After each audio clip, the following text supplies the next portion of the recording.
Good morning. My name is Dr. Rekha Salvi. Today my topic is structure of eukaryotic cell. आज हम eukaryotic cell की संरचना के बारे में डिस्कस करेंगे कि यूकैरियोटिक सेल के अंदर कौन कौन से ऑर्गेनेल्स प्रेजेंट होते हैं। फर्स्ट हम देखते हैं Golgi apparatus. It is made up of flat disc shaped structure called cisternae. They are arranged near the nucleus. It is an important site for the formation of glycoprotein and glycolipid. Golgi apparatus अर्थात Golgi body या Golgi complex. Golgi apparatus को हम Golgi complex, Golgi body तथा कई नामों से जानते हैं। जब गोल्जी बॉडी की संरचना की बात करते हैं तो हम देखते हैं कि गोल्जी बॉडी या गोल्जी कॉम्प्लेक्स जो होता है 4 भागों से मिलकर बना हुआ होता है, जो निम्न है: cisternae, tubules, vesicles and vacuoles. यानी कि गोल्जी बॉडी जो होते हैं वह cisternae, tubules, vesicles and vacuoles का बना हुआ होता है। जब गोल्जी बॉडी के हम फंक्शन की बात करते हैं तो हम देखते हैं कि गोल्जी बॉडी के द्वारा एंडोप्लाज्मिक रेटिकुलम से विभिन्न पदार्थ ग्रहण किए जाते हैं तथा ये पदार्थ रासायनिक रूप से रूपांतरित किए जाते हैं। यानी कि हम ये कह सकते हैं कि गोल्जी बॉडी के द्वारा एंडोप्लाज्मिक रेटिकुलम से विभिन्न पदार्थ ले लिए जाते हैं तथा इन पदार्थों का रासायनिक रूप से रूपांतरण किया जाता है तथा गोल्जी बॉडी या गोल्जी कॉम्प्लेक्स जो होते हैं वो ग्लाइकोलिपिड तथा ग्लाइकोप्रोटीन का निर्माण का प्रमुख स्थान होता है। इस तरह से हम गोल्जी apparatus या गोल्जी बॉडी की बात करते हैं तो हम देखते हैं कि Golgi body cisternae, tubules, vesicles and vacuoles का बना हुआ होता है तथा गोल्जी बॉडी का मेन फंक्शन जो होता है वो होता है ग्लाइकोप्रोटीन तथा ग्लाइकोलिपिड निर्माण का करना। या हम कह सकते हैं कि गोल्जी बॉडी ग्लाइकोप्रोटीन या ग्लाइकोलिपिड निर्माण का प्रमुख स्थान होता है तथा गोल्जी बॉडी के द्वारा एंडोप्लाज्मिक रेटिकुलम से विभिन्न पदार्थ ग्रहण कर लिए जाते हैं तथा ये पदार्थ रासायनिक रूप से रूपांतरित किए जाते हैं। तो इस तरह से हमने गोल्जी बॉडी देखा कि गोल्जी बॉडी को गोल्जी कॉम्प्लेक्स, गोल्जी apparatus तथा कई नामों से जाना जाता है तथा इनका मेन फंक्शन ये हम देखते हैं कि गोल्जी बॉडी जो होते हैं वो ग्लाइकोप्रोटीन तथा ग्लाइकोलिपिड निर्माण का प्रमुख स्थान होता है। नेक्स्ट हम देखते हैं lysosome. They are known as a suicide bag because they process hydrolytic enzyme to digest protein, lipid, carbohydrate and nucleic acid. जब हम लाइसोसोम की बात करते हैं तो हम देखते हैं कि लाइसोसोम जो होते हैं उनमें लगभग 50 टाइप के डाइजेस्टिव एंजाइम पाए जाते हैं। यानी कि लाइसोसोम में लगभग 50 प्रकार के पाचक एंजाइम उपस्थित होते हैं।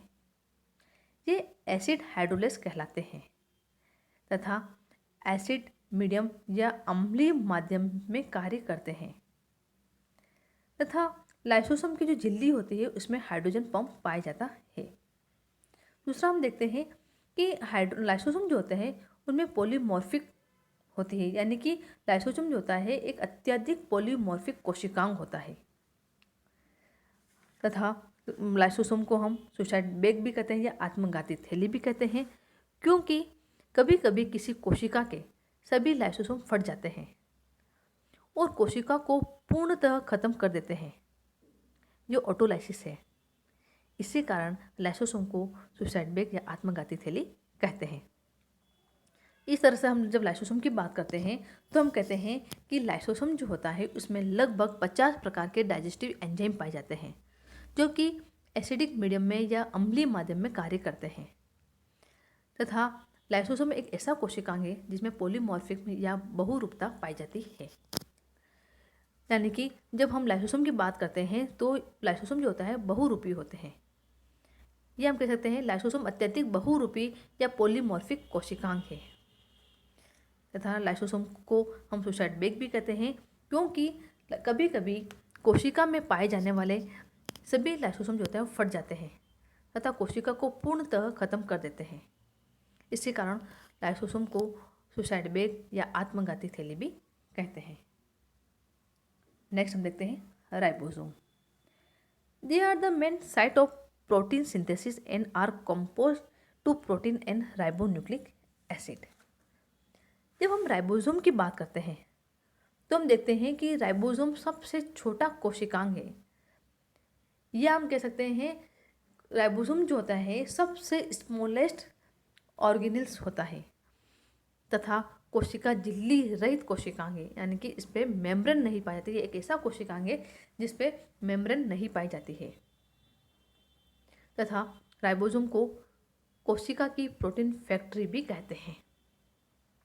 इस तरह से हम राइबोसोम की बात करते हैं तो राइबोसोम जो होते हैं वो प्रोटीन तथा राइबोन्यूक्लिक एसिड के बने हुए होते हैं।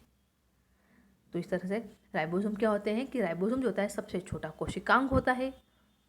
दूसरा, राइबोसोम जो होता है झिल्ली रहित कोशिकांग है।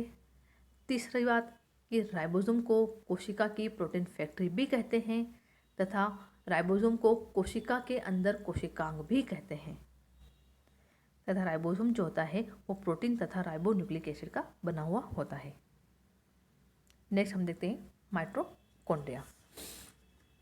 जब माइटोकॉन्ड्रिया की बात करते हैं तो हम देखते हैं they are also known as a power house of cell because they produce energy. It consist of an outer membrane and inner membrane. The inner membrane is divided into fold called cristae. They help in the regulation of cell metabolism.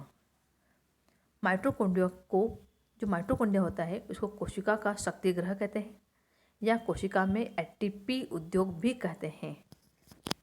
यानी कि जब हम mitochondria की बात करते हैं तो mitochondria जो होता है वो कोशिका का शक्ति ग्रह या कोशिका में एटीपी उद्योग भी कहते हैं।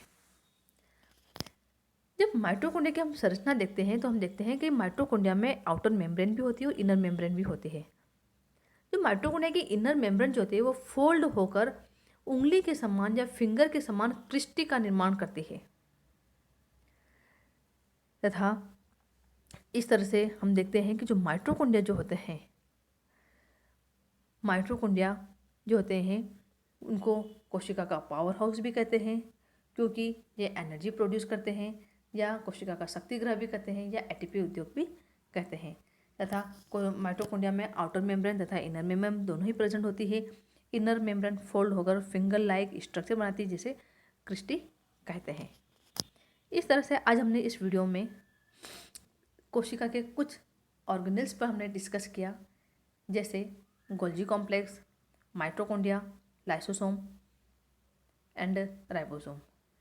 लाइसोसोम जिसे सुसाइड बेग भी कहते हैं तथा इसमें लगभग 50 प्रकार के डाइजेस्टिव एंजाइम पाए जाते हैं। गोल्जी कॉम्प्लेक्स जिसे गोल्जी एपरेटस भी कहते हैं, गोल्जी बॉडी भी कहते हैं तथा कई नामों से इसको जाना जाता है। गोल्जी बॉडी ग्लाइकोलिपिड तथा ग्लाइकोप्रोटीन का निर्माण का प्रमुख स्थान होता है। माइटोकॉन्ड्रिया जिसे सेल का पावर हाउस कहते हैं, राइबोसोम जिसे कोशिका की प्रोटीन फैक्ट्री कहते हैं। इन कुछ ऑर्गेनेल्स पे हमने डिस्कस किया। नेक्स्ट वीडियो में सेल के जो कुछ और ऑर्गेनेल्स हैं उस पर हम डिस्कस करेंगे। इस तरह से आज हमने इस वीडियो में सेल की स्ट्रक्चर के बारे में देखा। Thank you.